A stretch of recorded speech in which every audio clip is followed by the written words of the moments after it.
kami dari kelompok 1 yang beranggotakan Linda, Jacinda, dan Darren, David, dan saya juga bernama Kevin. Saya akan membacakan bagian 1 tentang pengetahuan atau knowledge.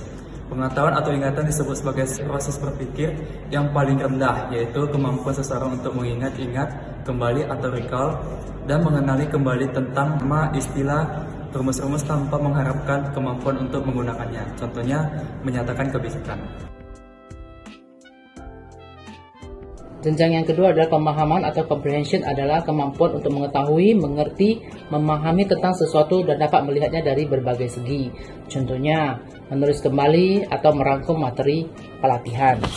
Sedangkan jenjang yang ketiga adalah penerapan atau application, adalah kemampuan untuk menggunakan atau menerapkan materi yang sudah dipelajari pada situasi yang baru dan yang menyangkut penggunaan antara aturan dan prinsip.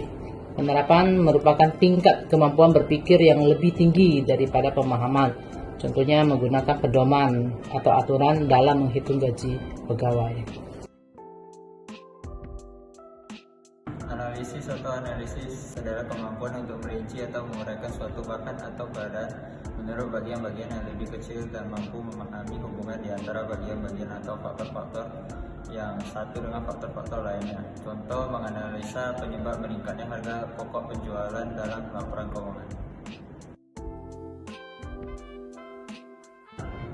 Jenjang kelima, sintesis. Sintesis adalah kemampuan berpikir yang merupakan kebalikan dari proses berpikir analisis, yaitu suatu proses yang memadukan bagian-bagian atau unsur-unsur secara logis sehingga menjelma menjadi suatu pola yang berstruktur dan membentuk pola baru.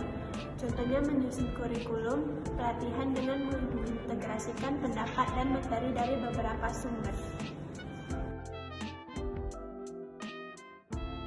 Evaluasi atau evaluation merupakan jenjang berpikir paling tinggi dalam ranah kognitif pada taksonomi Bloom, di mana pada jenjang evaluasi ini kita sudah berkemampuan untuk membuat pertimbangan terhadap suatu kondisi. Contohnya, membandingkan hasil ujian peserta pelatihan dengan kunci-kunci jawaban.